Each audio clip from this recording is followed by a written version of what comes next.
Hi and hello there, collective. My name is Yan. Welcome, newbies. Sa ating mga returning buyers, thank you sa inyong walang sawang love at support for me. At kung di nyo pa meron pa na other channel, link down below sa ating description box. At yun ang ating main channel, ang The High Priestess, kung saan nag-upload tayo ng collective readings for all signs. Araw-araw yan. At yun nga lahat ng gender dito sa babae, lalaki, LGBT, lahat ay welcome. Pwede rin pong i-switch ang mga roles dahil possible talaga magkapalit-palit kasi general reading po ito. And at the end of the day, lahat ay may free will na free niyong gamitin anytime, anywhere. So, ating aalamin dito kung sino ang pinaka-kumo-connect ngayon sa inyong energies, no? Pero, yung nababibe natin right at this very moment, no, is pwedeng nasa buhay mo na ito ngayon. Like, nag-uusap na kayo, like, may connection na kayo, no? At yung iba, kung wala pa to sa buhay ninyo, nararamdaman ko rito, like, yung vibe is andiyan na siya, no? Like, you're gonna meet this person right in here. Super lapit na niya. So, yun ang ating aalamin na rito. Let's see who this person is. Archangel Michael, maraming salamat, angel guides. Can we get messages right here for collective? And about this, of course, energy na kumukonect sa kanila rito pretty heavily. Can you please show me messages?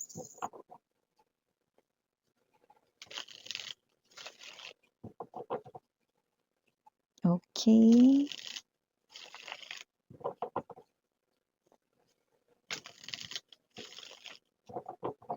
All right. So let us see what do we have here for ya collective. Ten of Cups, Devil, Three of Cups, Strength, Four of Coins, Nine of Cups. Oh, I just heard the word perfect.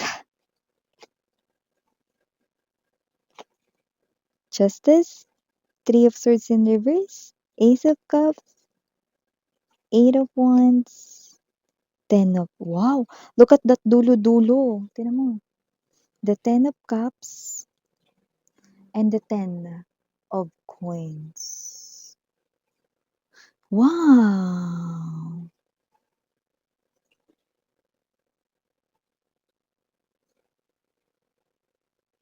Bottom of the deck, Page of Cups, definitely.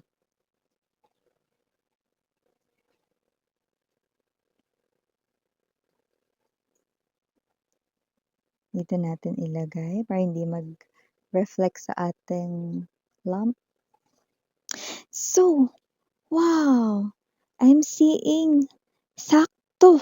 Anong sakto, miss yan? Nakikita ko rito, no, that this is you. Okay? Hindi ka naman talaga as in lonely, mga babes, no?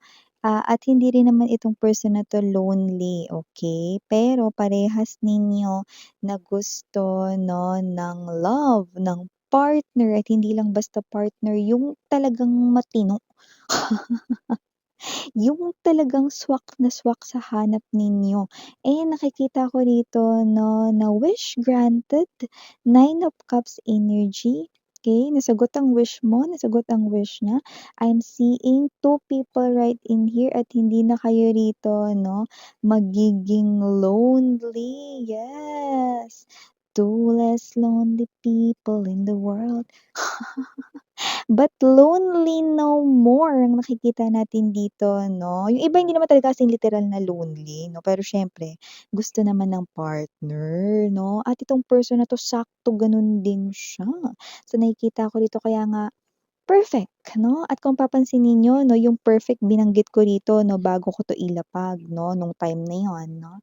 So we have here the Three of Swords energy, an energy here of someone 'no, na ayaw sa mga kumo-connect sa iba't iba na mga girls, boys, women, men, ibig sabihin kung sino 'tong ka-connect ninyo, okey, hindi yan mangangaliwa kasi galit nga siya sa mga nangangaliwa 'no, kumakanan, yan 'no. Kasama ba diyan miss yan yung pagda-drive? Ano ka ba? Siyempre minsan kailangan talaga kumanan tsaka kumaliwa 'pag nagda-drive ka, iba yun. Ang ayaw niya is yung hindi tapat sa pag-ibig 'no, at yun ang nakikita ko ditong number one, number one, number one 'no, na gusto mo na pinakatinataglay ng tao mo sanang gustong forever, justice energy. So nakikita natin dito that you're looking for that kind of partner 'no, na yung faithful sana Lord. Puwede ba Lord dagdagan ko pa yung ano sana. So, I'm seeing someone here praying 'no, ta's nadadagdagan ng nadadagdagan yung gusto mong katangian ng isang person rito 'no. Pero wow, wish granted ka sweetheart, dulo-dulo, Ten of Cups, Ten of Pentacles energy 'no. Mukhang malakas ka kay universe dahil ang taong ito 'no, okey, lahat ng pinagpe-pray mo rito na katangian niya rito dinagdagan pa ni universe 'no, at ang mga magagandang mga katangian 'no, na hindi mo na-mention ay tinataglay din ng taong ito. Ang aga ng initials natin pero babanggitin na natin. M, Y, J, B as in boy. Puro mga capital letters yun, ah. Capital letters A, K, and E. So, for the rest of the letters, N, O, I, Q, S, and last but not the least, the letter D. Wow! At yun na nga, babes, 'no? Definitely new love, brand new person, no? So yeah, mga babes, na this person right in here is someone who's very classic, may pagka-traditional, possible, no, na itong person na 'to, ligawan niya talaga kayo dito sa bahay kung siya ay lalaki, no, at ikaw ay babaeng nanonood. But, just take how this resonates. We do not have any gender, no? Ibig sabihin, dadaan siya dito sa proseso in getting to know you, liligawan ka niya, and also will haharap sa'yo ritong parents 'no, okey. At nakikita ko rito na yes, kahit during the courtship stage ninyong dalawa 'no, haharap siya sa mga friends mo, hindi siya rito magtatago 'no, bakit wala namang kailangang itago 'no. Napaka-perfect ng energy ng taong ito 'no, na nasa life mo na, ka-connect mo na, at yung iba super lapit na nila, girl! Yung spelling ng girl natin, Ghourl. Gen Z. Pero yun nga mga babes 'no, I see 'no, na magiging hindi na kayo lonely both because you already met each other 'no, sa iba sa inyo, at yung iba sa inyo mami-meet mo na siya. This person here is someone you could meet through your friends or family, or tinuturing mo na rin na family 'no, and I do see 'no, that if this is you, yeah, you want love but you're contented with yourself, you're doing the self-care, you're doing your self-love, you're okay 'no. I do see that this is you. Perfect, 'no? Eto talaga yung person na ito for you guys, very family-oriented. This person here is also someone 'no, na nakikita ko dito mag-i-schedule lagi 'no, ng mga dates ninyo, hindi puwedeng wala 'no, kada week. That's what I'm picking up right in here. And also this person, if magka-family na kayo rito, lagi siyang magse-set ng family reunion, family gathering. This person here 'no, family is the number one priority. So nakikita natin dito that this person here 'no, is someone who will be your wife or husband, justice energy, Three of Cups 'no. This person here, kung may other options ka 'no, nakikita kong bibitiwan mo yon, because this person here is mas aangat sa lahat. Okay, and gano'n din kayo sa kanya. Kasi nakita ko dito siya may mga other options rin sa paligid niya pero bibitawan niya 'yon because ikaw yung pinakaangat sa lahat. I do see that this person here 'no, hindi darating sa point na magiging mahina siya rito sa inyong koneksyon. Lagi niya itong ilalaban kahit na dumaan pa kayo sa mga pagsubok 'no. Nothing and no one can break you apart. Okay? Understand? Wow, this person will hold on sa yung energy, Four of Pentacles energy, no? And this person here will continue to give you yung mga pangangailangan mo. I do see that this person here is also a sweet talker, but it always come sa kanyang heart lahat ng mga sinasabi at sasabihin niya sa inyo. This person will provide everything kahit yung mga bagay na hindi mo kailangan, no? This person will shower you gifts, no? So I do see na mag-mention ka lang rito ng parang ang ganda nito, babe, oh. Kahit hindi mo naman pinapabili, maya-maya binili niya na yan. Or bibili niya na yan, no? Gano'n ko siya nakikita. And also, this person here is someone 'no, na magaling sa pinansiyal. So, nakikita ko rin dito mga babes 'no, kung medyo nalilito ka sa mga pagba-budget-budget na ganyan. Kasi ngayon nakikita ko dito ikaw yung klase ng energy na minsan 'di mo naba-budget yung baon mo 'pag papasok ka, eh. "Ay, napakain ako ng maraming extra rice, kulang pala yung pamasahe ko." Ano, so may gano'ng klase ng energy tayo nakuha rito, but siya nakikita ko rito 'no, money will not be your problem. Yeah. So, nakikita ko rin dito mga babes 'no, na itong person na 'to 'no, bago kayo dito magkapalagayan ng loob, magsisimula muna kayo as friends. Lalo na yung iba nakikita ko i-introduce talaga sila sa'yo ng iyong mga friends, okey?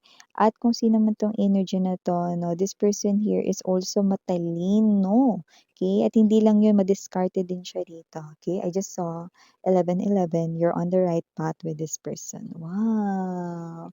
So, kung sino rin 'tong energy na 'to, I also see that this person here, alam mo yung parang energy ng lagi siyang kinakabahan kapagka minsan hindi ka mag-reply ng mabilis, okey? Agad-agad na siya ritong mag-iisip na, "May nasabi ba ako?" Magre-re-read siya ng mga messages, gano'n ko nakikita sa aking envision ito ngayon 'no. Ay nakikita natin dito 'no, na kung sino man 'tong person na 'to 'no, natatakot siya rito na ma-disappoint ka kahit sa mga super liit na mga detalye or details 'no. Paanong super liit, miss, yan? Kunwari ganito, yung ice cream flavor 'no, na pinabibili mo sa convenience store wala dun, sa kanya big deal yun. Kasi gusto niya rito maibigay yung talagang kung ano yung gusto mo talaga sana 'no, sa gano'ng klase ng energy. And this person here 'no, ang ganda kasi bina-value niya yung family. Nakikita ko rito magiging happy yung bond ninyo as a family 'no.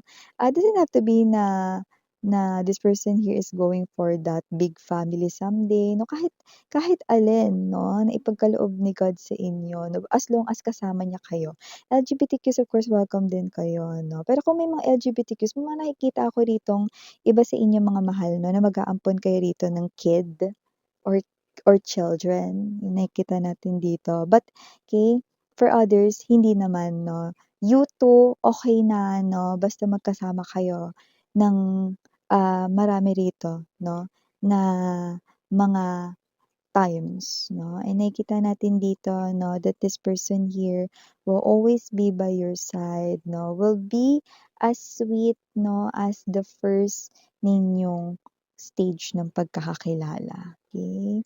Kahit tumanda na kayo, this is what you envision and this is what the universe will give to you. This person here is someone 'no, na hindi ko nakikita na magkakaroon ng ibang desire for someone else.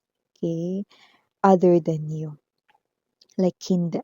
So, I do see that this person here is someone na medyo nabo-boring, naiinip rin na ngayon ay single siya, okay. Kung itong person na 'to 'no, ay someone looking for love, hindi rin siya rito yung klase ng person na ay kung sino lang yung nandiyan or kung sino lang yung available 'no, kasi kagaya mo, makikita niya rin sa'yo rito ang lahat ng hinahanap niya sa isang lifetime partner, and then perfect! Because you guys 'no, ito na mga mahal ang magiging new normal ninyo, new normal miss yan. Ito na yun, simula ng inyo ritong koneksyon, ang bawat araw ninyo ay mas magiging kaabang-abang or exciting at mas magiging masarap sa feeling na mas mabuhay pa at alagaan ang sarili para mas makasama ng mahaba ang taong ito.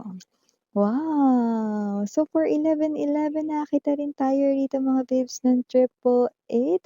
I do see that with the financial thing, financial will not be a problem here, especially for this person. And also I'm seeing number four, which is family and home. And aside from that, no, 99999. So it looks like this is some kind of wish preferring to manifest itself right in front of you. So yeah, with the Page of Cups energy, this person here is so excited to give to you everything. Okay? Showering you his or her love. Yeah. So, ito mga mensahe right here for you guys. Wow! Thank you so much, babe, no, para sa oras mo dito. And I'm so glad, no, to share these beautiful messages right here for such an amazing woman or men, LGBTQs right here, no, welcome din kayo. Thank you so much. Okay, again, sarang hail of in light. Annyeong.